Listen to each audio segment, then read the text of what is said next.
being focused. We need liberation.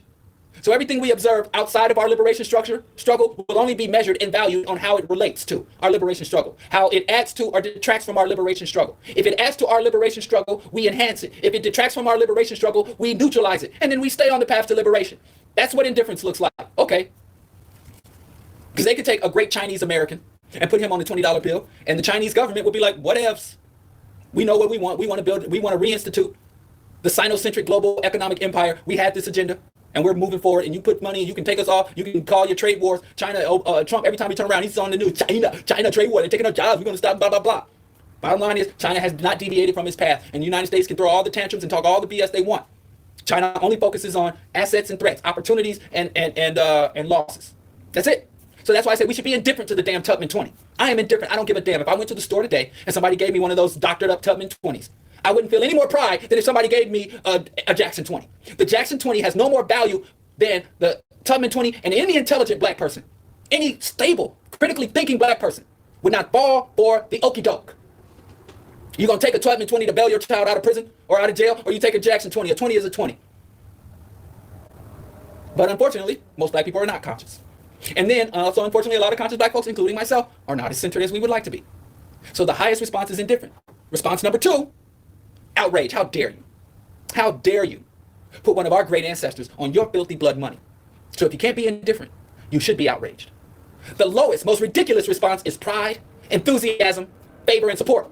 And I hate to say this, but it's true. If you support the Tubman 20, you is a sucker. You're playing yourself. You is a gump. Whatever the term is, modern term is for a person that is easily manipulated, that's you. And I understand it can be a shock, because most manipulated people, most propagandized, indoctrinated, sucker, scallywop chumps out here don't self-identify as sucker, scallywop chumps. So I understand it's a hard revelation. It's a hard pill to swallow. Or is it a bitter pill to swallow? Whatever, however you take it. Because it is nothing more than a superficial, symbolic, insulting, pandering move. Like when Bloomberg said, I'm sorry that I continued the stop and frisk policy. Oops, my bad. And he only got sorry about it when he decided to become a Democratic presidential candidate. It's the only time he felt sorry. If you think that's a sincere apology, then the same people that would accept that as a sincere apology are just the same type of people that would think a Tubman 20 is happy birthday to you. But if the Tubman 20 is ever certified, and if the Tubman 20 ever comes, I will come on here, play the Holy Ghost music, and allow y'all minutes to celebrate before I come back to life. Because even it's about the people. I'm for the people. People get to what they want, and I will do that celebration mockingly. No, it won't. It'll be sincere, but mockingly sincere, sincerely mocking y'all, and then we'll move on. And you will see that the Tubman 20 does not in any way improve, change, or inspire. Remember all the young black people that were supposed to be inspired by Obama? So that's the Tubman 20. We should be indifferent to it. So imagine my outrage, or imagine my disillusionment when I see black folks fighting over something we should be indifferent to. We should be immune to their BS. We should be immune to it. It shouldn't have even taken an Obama saying, listen, black people rising to positions of authority within the oppressive system does not really work for us. 30 years ago, Amos Wilson broke it down scientifically, statistically, unequivocally.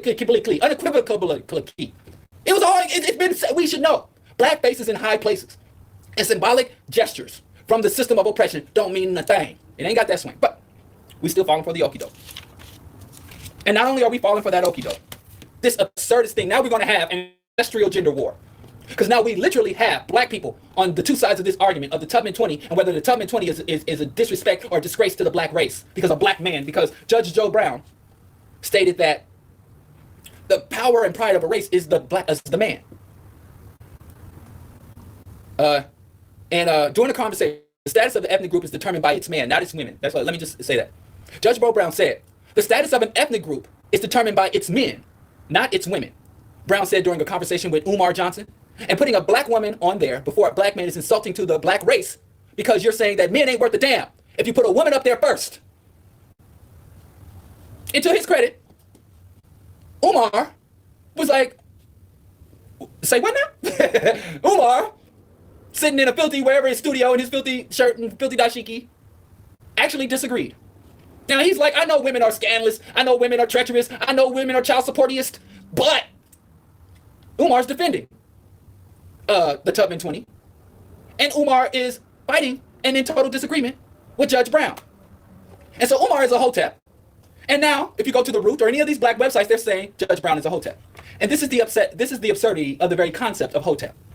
Because Joe Brown, because the thing, what is a hotep? A hotep, number one, is a pseudo-intellectual, a pseudo-scholar, a YouTube scholar, a social media scholar. All these insulting because people don't have the white man's letters. Many of them don't have degrees. And even if you have a degree, like I do, I have a master's. I graduated with honors. I'm a lettered person. I'm a schooled individual. From kindergarten all the way up to grad school, I have always, valued academics and enrichment of my mind. But I get called a hotep because I don't go with the mainstream. But one of the things is that hoteps are supposed to be pseudo-intellectuals, pseudo-scholars. And we're supposed to be broke, remember? Your mama basement, sleeping on your mama couch. Remember, bring something to the table, and those memes with this broke down, raggedy table. And they say when hoteps say bring something to the table. But Joe Brown is not a pseudo-intellectual. He's not a pseudo-scholar. He is formally educated. Not only did he have a law degree, he was a legitimate judge. He is an accomplished investigator. Him and William Pepper have done excellent work. You should look up Judge Joe Brown in his ongoing investigation of the assassination of Dr. King. He was central to the effort to determine whether or not Dr. King was actually murdered by a lone nut gunman, or whether Dr. King was actually brought down by a conspiracy, a state-sanctioned, if not state-executed conspiracy. So he has an accomplished academic, accomplished career man, and even an accomplished researcher scholar. And he's not broke by any means. He's quite comfortable. He's quite comfortable. But now he's a hotep because he's saying this. And hotep is an African term meaning peace that a lot of Afrocentric people use as a greeting, which I like hotep as a greeting much better than assalamu alaikum wa alaikum assalam. That used to be the conscious black greeting in the 90s and 80s. And we thought we was being cold-blooded. Black folks who weren't even Muslims would be saying this. Or just say salam for short. Or peace God, which is still Islamic cultist thing with the 5%ers. But at least hotep is African in origins as opposed to Arab or Islamic, which is anti-African. So around the early mid-90s, people started saying Alafia and saying hotep as greetings. And it kind of became associated with the black conscious community. I never really got into that. I say hi and bye. Sue me. Don't sue me again. All I got is a used Xbox and some worn cardigans. Don't waste your time. It's not worth your time. But sue me. Just never really got. But if someone said hotep to me, I would say hotep back. But if I saw them first, I'd say, hey, what's up? How you doing? Peace. I don't know. I'm not as black as I can be. I'll work on that.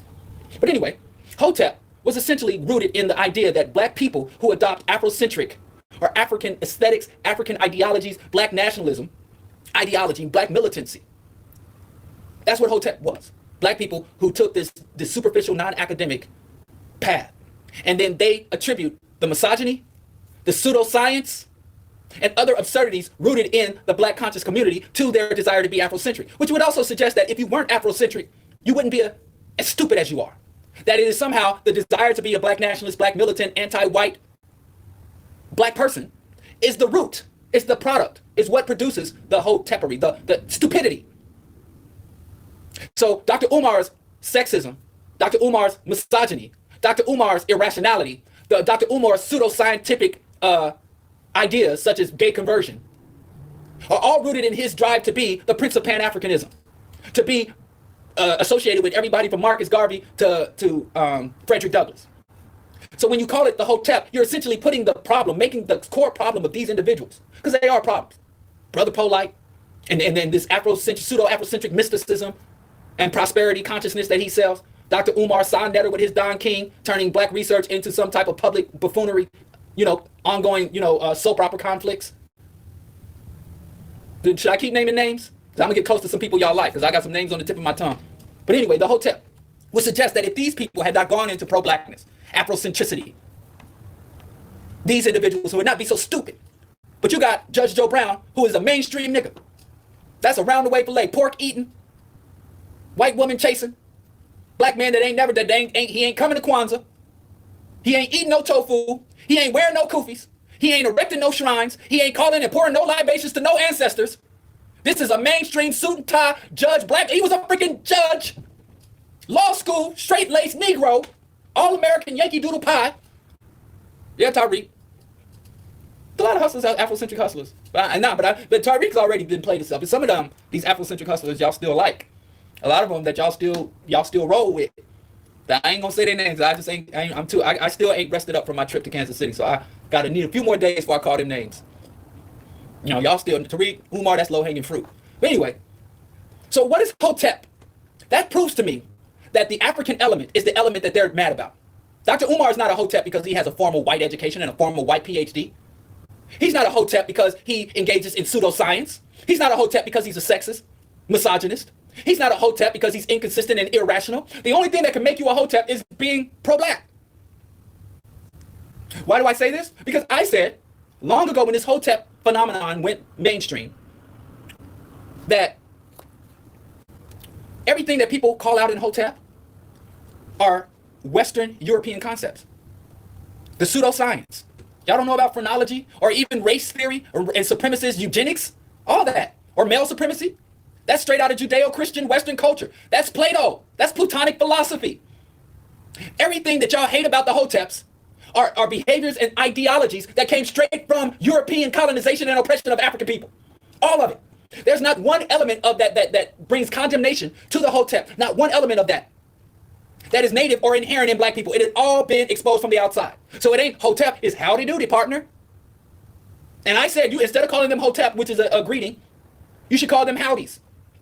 And I say all the time, if you take away Marcus Garvey, RBG, if you take away from the superficial African rhetoric and aesthetics of Dr. Umar Johnson, if you strip away his RBG, if you take away his false claims to be a Frederick Douglass descendant, all you have left is a right-wing Judeo-Christian ideology. If Dr. Umar was not an Afrocentric, he could go join the Heritage Foundation, focus on the family. He would be very comfortable in the Trump administration. The jingoism, nationalism, tribalism, sexism, male supremacism, the being patriarchal, the machismo, that is all Western, Eurocentric. So how did these very qualities that are white AF, and not only are they white AF, they're still prominent and present amongst white people. Trump. They're still, white people still have all those qualities. Trump is a eugenicist. He believes that he can breed his way to superiority. And not only does he believe he can breed his way to superiority, he believes he is a product of high breeding. He said that his intelligence comes from his father, not from his study, not from his research, not from his experience, but simply being born of his mother's wretched womb and his father's toxic sperm, and has made him a superior being. What's the term for that? All you people who say hotep, what term? What is your title? Woke? So Judge Joe Brown, who is a black mainstream Christian, a black judge, a black educated man, who, as far as I know, in the years I've been aware of this man's presence, has always articulated mainstream political Judeo-Christian values. He is not Afrocentric. So what makes him a hotep? And because black people, hotep is a term of self-hate. Because when you can see a black man talk about male supremacism and turn around and associate that with Africa, then you're not conscious. Hell, you're a hotep because you're being ahistorical and pseudoscientific. And Joe Brown, he's an alcoholic and he's aging and his mind is deteriorating. Y'all see 4 years ago when he was out staggering in the street and on that TMZ video? He's not a sober, clear-thinking person. And also, he's an idiot. Do you know some of the first official U.S. currency printed in the 1890s had a woman on it? In fact, the very second form of formal currency to come out of the U.S. Treasury had Isabella, Queen Isabella. It's called the Isabella Quarter or Columbian Exposition Quarter, was a United States commemorative coin struck in 1893. Congress authorized a peace at the request of the Board of Lady Managers. And we all know about the Sacagawea dollar. They've been putting women on U.S. currency long back when U.S. currency, back when a quarter was actually still made of a quarter silver. It was silver. In fact, if you got an Isabella quarter, hold on to it. It's really worth something. So way back in the 1890s, they've been putting women on currency.